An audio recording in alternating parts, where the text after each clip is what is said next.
Chapter 9, Women, Caste and Reforms. In this chapter, we will be discussing what are the problems of women, how the caste system restricted the women from going out of their houses, and how the reforms changed the lives of the women. It may be a little bit astonishing and shocking to you people of this generation, because in your class you may be looking at girls sitting equally with you, sometimes competing with you, doing the works much skillfully than you people. But 200 years ago, the situations were completely different. Today, the girls of middle class and the upper middle class go to schools, continue their education, enter into the colleges, then into the universities, and also take up the jobs and pursue their careers. Even some women, even after marriage also, they continue doing works. This is the present day scenario. We have many people, especially the women, taking on the major roles like Smriti Irani, now the HRD Minister of Education for the entire nation. Then we have the SBI chairperson, Anuradha Bhattacharya, who is also a lady, a woman, who is leading that SBI managers. She is one of the main members in the board of the committees. And we also have Indrani, who is now the Pepsi company's CEO. Like this, we have Kochar taking over the ICICI chairmanship. So we have a long list of women being on the top positions right now.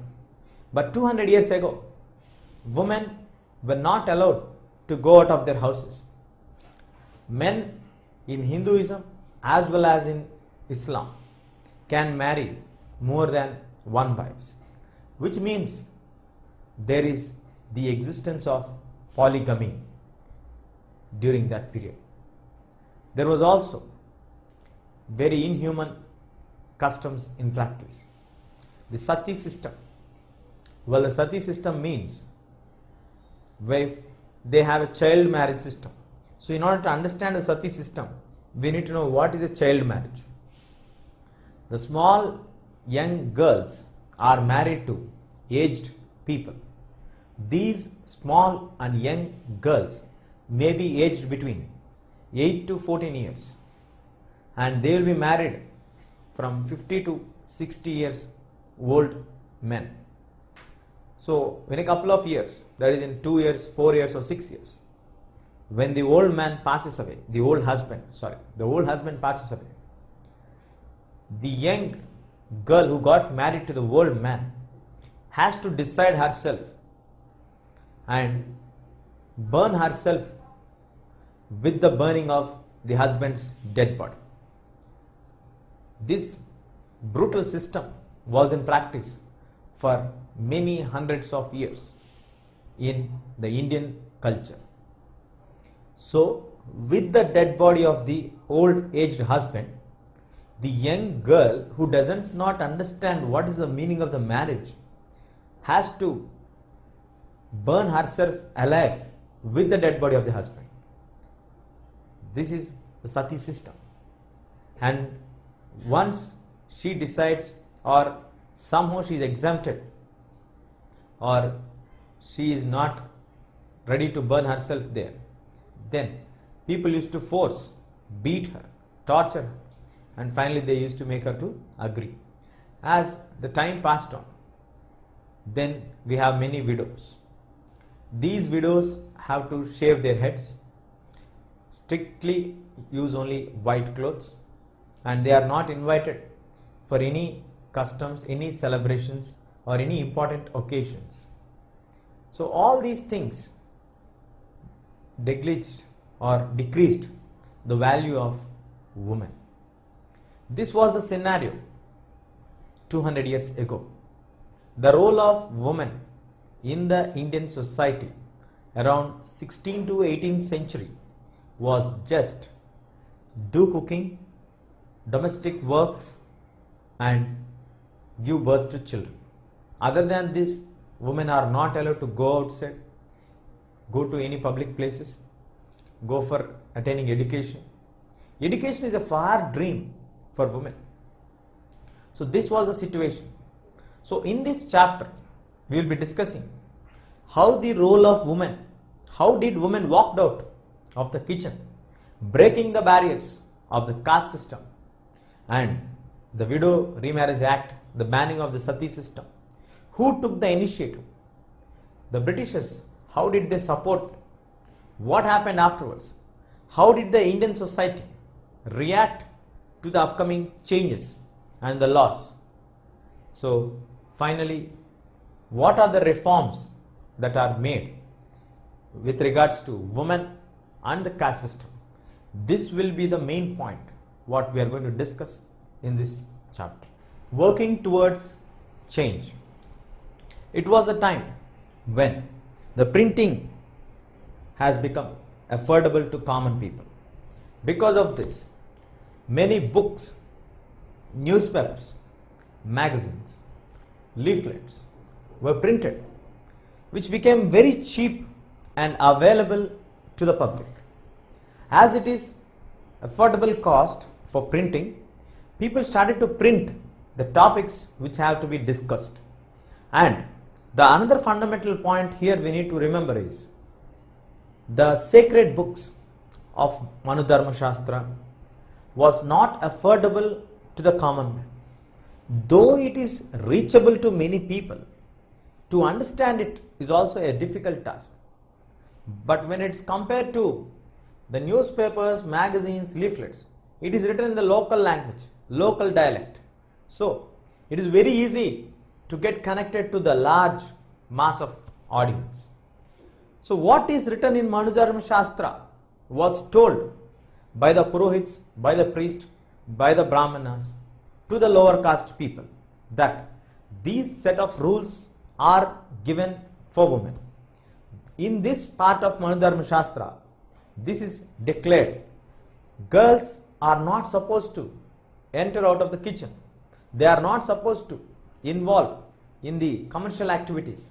They are not supposed to go out of the house, wander in the public places, or get educated, take over the initiative to head the family. So all these things. They are supposed to do the domestic work. Their duty is to fulfill the domestic needs and also take care of the children. These are the wordings, these are the preachings given by the Brahmanas to all the public society as they have read the Manu Dharma Shastra, as they have read the Vedas, Puranas. Now, many of the intellectuals, as they are aware of the Western education, they want to have certain changes. Raja Ram Mohan Rai, who was worried by looking at the problems of the widows, who was moved by the inhuman practice of sati system so seriously, as he had the knowledge of Western education, he started to bring it to the notice of the public through his books, through the leaflets, through the pamphlets, through the newspapers, books, magazines, that it is a necessity to change the society. The society has to be changed. He believed strongly that the change is the utmost requirement of the present moment, because there are many inhuman practices in our ancient culture. He also quoted very clearly, what we are claiming that we are following the ancient custom, ancient traditions of the Indians, but in none of the literature books, as he is a well-versed man who knows Sanskrit as well as Persian, who referred all the Vedas and thoroughly understood what is the essence of the Vedas. So he clearly dictated that in any of the sacred texts or in any of the sacred books, there is nothing written to restrict women. So from where are we getting the claims of this? How are we claiming that in so and so book we have restrictions for women? This is not justified. what we are actually practicing is completely against the text which are written in the sacred books. So he started to bring out his views by making it reachable to the public. All these social, political, economical and religious issues are published in the books, newspapers. So as the time passed on, men started to read the books, understand the news, refer the magazines and try to know what is the change that is required and start to compare how is it in our country, how is it in the Western countries, what is the major change. There the women are not respected so much, but there is freedom for them and they have equality, opportunity for them. Women are given a little bit of freedom when compared to Indians. There is respect for women. In our society, we don't have that. And as we are claiming that, in the ancient period, in the books of Vedas, Puranas, the sacred texts, there is written something which is restricting women to the house itself, confining her to stay within the house, within the four walls of the kitchen. But in practically, when he referred the books, he could not find any text relevant to this or supporting to this. So as he is a well-versed man, he started to analyze and criticize the practices which are being followed in our Indian society at that point of time. The other side of the coin now, the Britishers who gained the political control over the Indian land, who are having the political authority in their hands, who are actually against the Indian practices. They feel that Indians are uncivilized, need to be civilized. So the people, those are having this view, who heard to Raja Ram Mohan Rai criticizing the Indians. So now Britishers paid a way to listen to Raja Ram Mohan Rai. Britishers started to listen to Raja Ram Mohan Rai. Britishers are highly convinced with the views of Raja Ram Mohan Rai. And it was finally in 1829, the sati system, the inhuman practice of sati system was completely banned. This gave a boom to the other social reformers as the first remarkable achievement for a social reformer like Raja Ram Mohan Rai, who had a dream, who had a vision that the society needs to be changed. So this is the first milestone which he had achieved, which gave inspiration to the many of the social reformers after him who followed his path. So whenever there is a controversial practice, whenever the reformers want to question the controversial practice, they always used to quote a text from the sacred books and used to express their view using that text. So now, here we have two important points. One, he is not criticizing directly. Two, he takes the help of the text to make the people to understand that in the text also, we don't have anything relevant to the practice what we are following right now. So, if in the sacred books itself, we do not have the text supporting them, so how can this practice be justified? Then comes the question mark, whether it is justified or not. If it is not justified, then why are we practicing it from so many hundreds of years? Like this, the reformers used to enlighten the people, make the people to understand what are the practical problems of this, make them to understand how inhuman practices we are following. So all these things are followed. So the first milestone was achieved by Raja Ram Mohan Rai in 1829 by banning the sati system by the Britishers. He has formed Brahma Samaj with his vision to seek change in the society, which is a necessary according to his view. If you observe the Indian society, we also feel that yes, this change is inevitable. It is necessary for the Indian society to develop. Now if you look at the society, it is far much advanced when it is 200 years ago.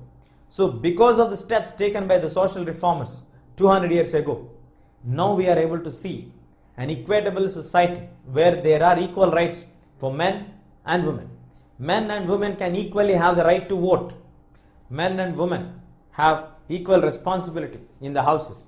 Men and women today share the responsibilities, work in the offices, share the office burden also.